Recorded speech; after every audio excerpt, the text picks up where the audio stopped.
For the first time in history, people and machinery are working together, realizing a dream. A uniting force that knows no geographical boundaries without regard to race, creed, or color. A new era where communication truly brings people together. This is the dawn of the net. Want to know how it works? Click here to begin your journey into the net. Now, exactly what happened when you clicked on that link? You started a flow of information. This information travels down into your own personal mailroom, where Mr. IP packages it, labels it, and sends it on its way. Each packet is limited in its size. The mailroom must decide how to divide the information and how to package it. Now, the package needs a label containing important information, such as sender's address, receiver's address, and the type of packet it is.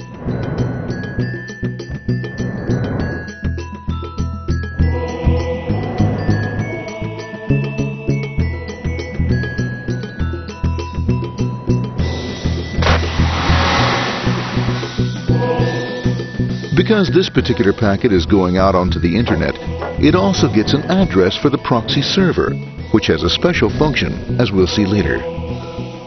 The packet is now launched onto your local area network, or LAN. This network is used to connect all the local computers, routers, printers, etc. for information exchange within the physical walls of the building.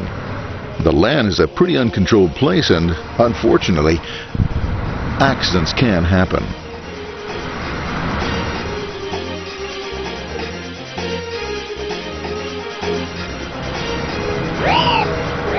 The highway of the LAN is packed with all types of information. These are IP packets, Novell packets, Apple Talk packets. They're going against traffic, as usual. The local router reads the address and, if necessary, lifts the packet onto another network. The router, a symbol of control in a seemingly disorganized world. Whoops, sorry about that. Let's put this one here, this one here. This goes here, this one goes here. I don't like this one. Let's go with this one. Let's go here. A little bit left. Let's go with this one here. Another channel here. Let's put that one here. Let's put that one here. There he is, systematic, uncaring, methodical, conservative, and sometimes not quite up to speed. But at least he is exact, for the most part. That's one was there, that one was there, that one was there, and this one was there. Another one was there, that was there. He's fine. That one was there, that was there, he was there.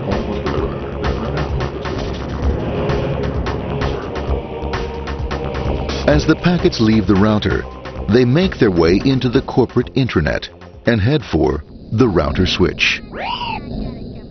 A bit more efficient than the router switch plays fast and loose with IP packets, deftly routing them along their way. A digital pinball wizard, if you will. Here we go. Here comes another one. And it's another one. Watch this, Mom. Here goes. Whoop, around the back. Hey, in there, in there, in there. Over the left, over the right, over the left, over the right. You got it. Here it comes. Right on. He shoots. He scores. It's going. Hey, Wayne. Here, watch out. Here comes another one. Oh, here we go. And it's gone. As packets arrive at their destination, they're picked up by the network interface, ready to be sent to the next level. In this case, the proxy. The proxy is used by many companies as sort of a middleman in order to lessen the load on their internet connection, and for security reasons as well. As you can see, the packets are all of various sizes, depending upon their content.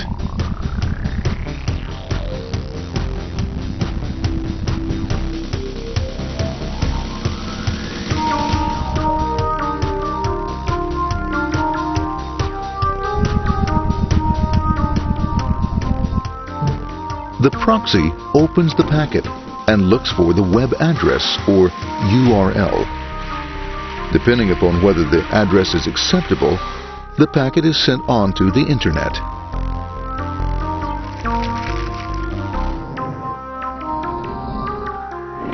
There are, however, some addresses which do not meet with the approval of the proxy, that is to say, corporate or management guidelines. these are summarily dealt with. We'll have none of that. For those who make it, it's on the road again.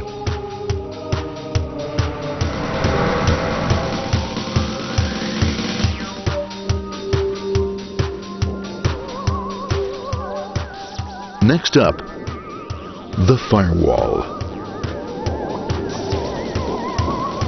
The corporate firewall serves two purposes. It prevents some rather nasty things from the internet from coming into the intranet, and it can also prevent sensitive corporate information from being sent out onto the internet. Once through the firewall, a router picks up the packet and places it onto a much narrower road, or bandwidth, as we say. Obviously, the road is not broad enough to take them all. Now you might wonder what happens to all those packets which don't make it along the way. Well, when Mr. IP doesn't receive an acknowledgement that a packet has been received in due time, he simply sends a replacement packet. We are now ready to enter the world of the Internet. A spider web of interconnected networks which span our entire globe. Here, routers and switches establish links between networks. Now, the net is an entirely different environment than you'll find within the protected walls of your LAN. Out here, it's the Wild West. Plenty of space, plenty of opportunities, plenty of things to explore and places to go. Thanks to very little control and regulation, new ideas find fertile soil to push the envelope of their possibilities. But because of this freedom, certain dangers also lurk. You'll never know when you'll meet the dreaded ping of death. A special version of a normal request ping, which some idiot thought up to mess up unsuspecting hosts. The paths our packets take may be via satellite, telephone lines, wireless, or even transoceanic cable. They don't always take the fastest or shortest routes possible, but they will get there. Eventually.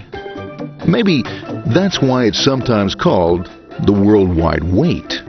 But when everything is working smoothly, you can circumvent the globe 5 times over at the drop of a hat. Literally. And all for the cost of a local call or less.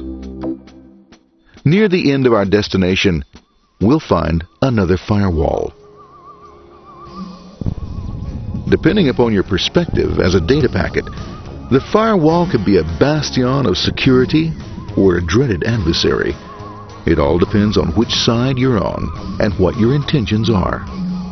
The firewall is designed to let in only those packets that meet its criteria. This firewall is operating on ports 80 and 25. All attempts to enter through other ports are closed for business.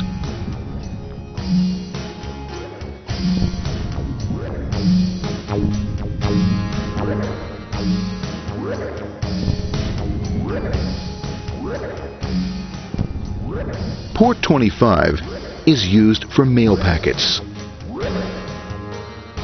while Port 80 is the entrance for packets from the Internet to the web server.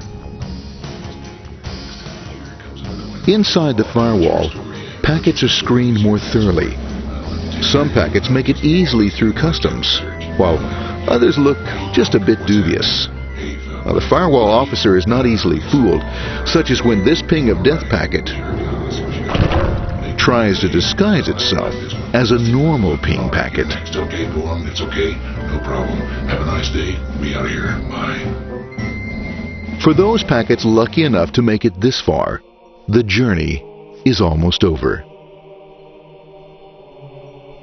It's just a line up on the interface to be taken up into the web server. Nowadays, a web server can run on many things, from a mainframe to a webcam to the computer on your desk.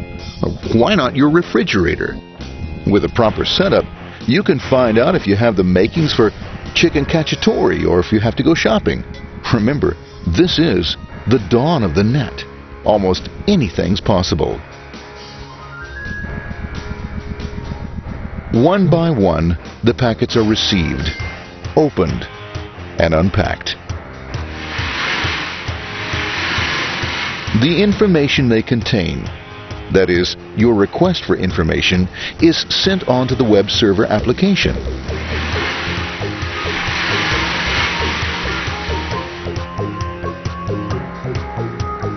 The packet itself is recycled,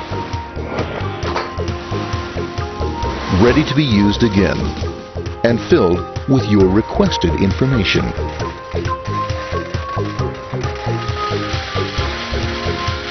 Addressed and sent out on its way back to you. Back past the firewall, routers, and on through to the internet. Back through your corporate firewall.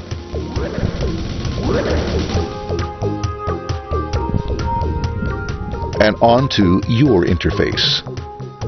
Ready to supply your web browser with the information you requested. That is, this film.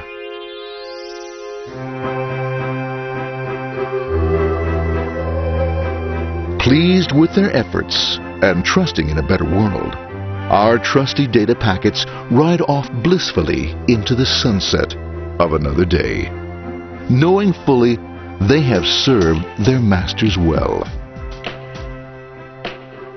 Now, isn't that a happy ending?